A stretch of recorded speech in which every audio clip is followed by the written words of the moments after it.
Background information. This essay was published in Newsweek magazine about 2 weeks after the terrorist attacks of September 11th, 2001. In New York City, almost 3,000 people were killed when hijackers crashed two airliners into the World Trade Center.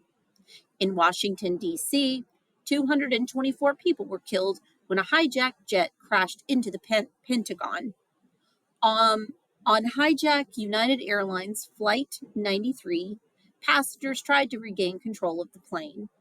All 44 people on board died when the aircraft crashed in a field near Shanksville, Pennsylvania.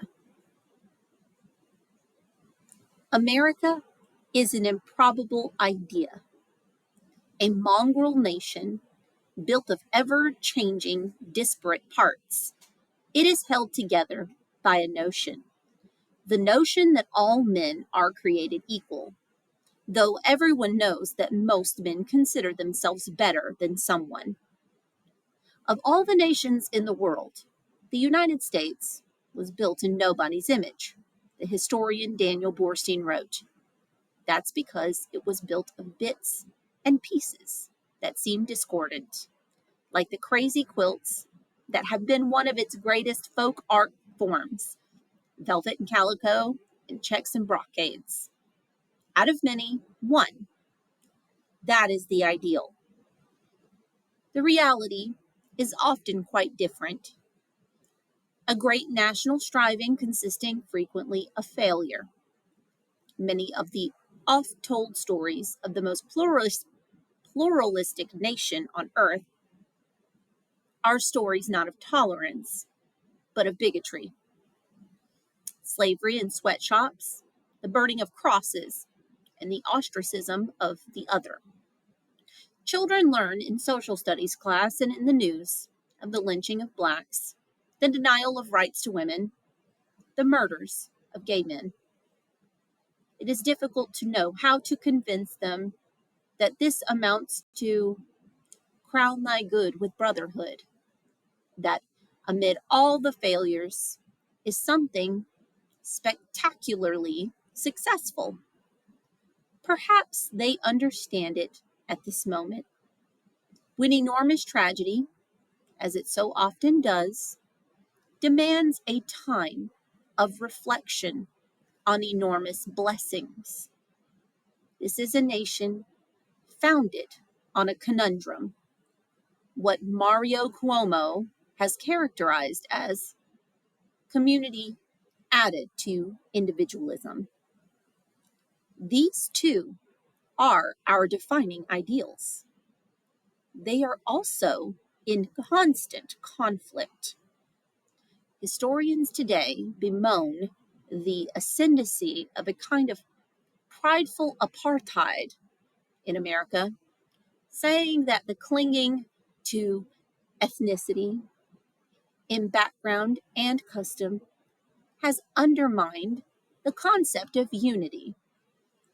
These historians must have forgotten the past or have gilded it. The New York of my children is no more balkanized, probably less so, than the Philadelphia of my father, in which Jewish boys would walk several blocks out of their way to avoid the Irish divide of Chester Avenue. I was the product of a mixed marriage across barely bridgeable lines. An Italian girl, an Irish boy. How quaint it seems now, how incendiary then. The Brooklyn of Frankie Nolan's famous tree, the Newark of which Portnoy complained, even the uninflected WASP suburbs of Cheever's characters. They are ghettos, pure and simple.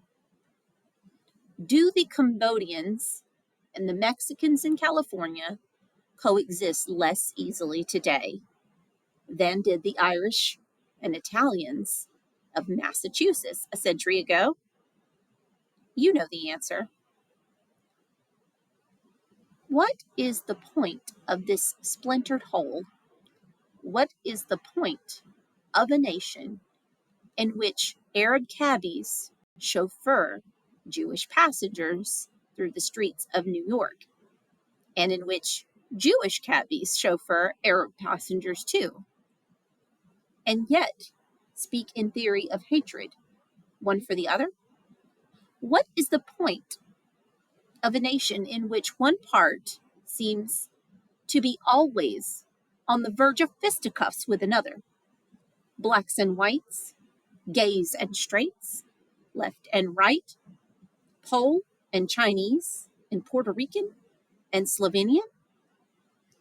Other countries with such divisions have, in fact, divided into new nations with new names, but not this one, impossibly interwoven even in its hostilities. Once these disparate parts were held together by a common enemy, by the fault lines of world wars and the electrified fence of communism. With the end of the Cold War, there was the creeping concern that without a focus for hatred and distrust, a sense of national identity would evaporate, that the left side of the hyphen, African American, Mexican American, Irish American, would overwhelm the right, and slow growing domestic traumas like economic unrest and increasing crime seemed more likely to emphasize division than community. Today, the citizens of the United States have come together once more because of armed conflict and enemy attack. Terrorism has led to devastation and unity. Yet, even in 1994, the overwhelming majority of those surveyed by the National Opinion Research Center agreed with this statement. The U.S. is a unique country that stands for something special in the world. One of the things that it stands for is this vexing notion that a great nation can consist entirely of refugees from other nations, that people of different, even warring religions and cultures can live, if not side by side, then on either side of the country's Chester avenues. Faced with this diversity, there is little point in trying to isolate anything remotely resembling a national character, but there are two strains of behavior that, however tenuously, abet the concept of unity.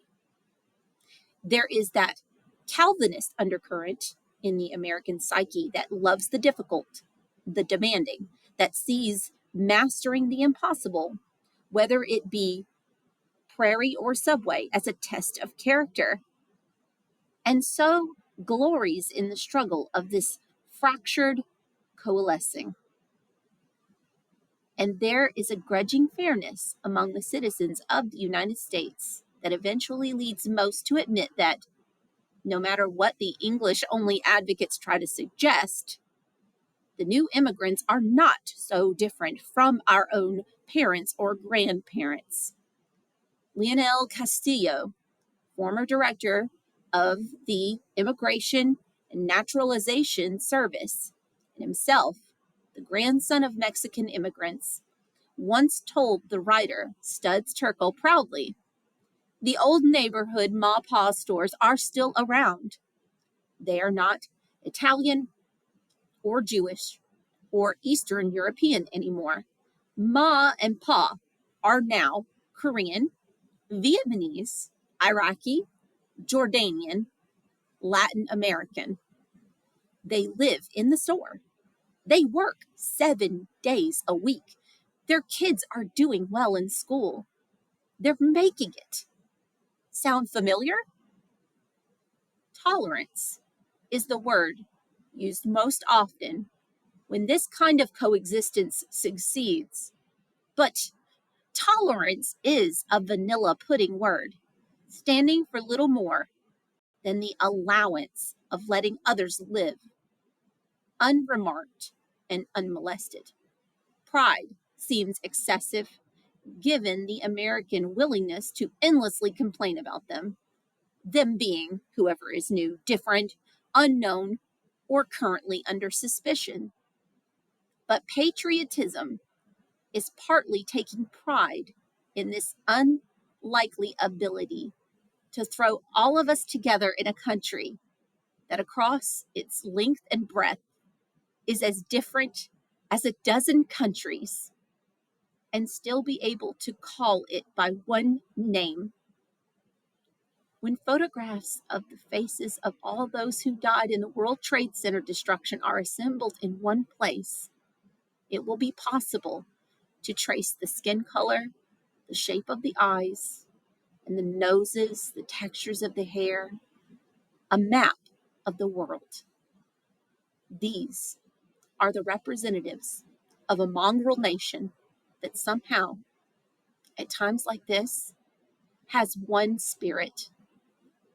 Like many improbable ideas, when it actually works, it's a wonder.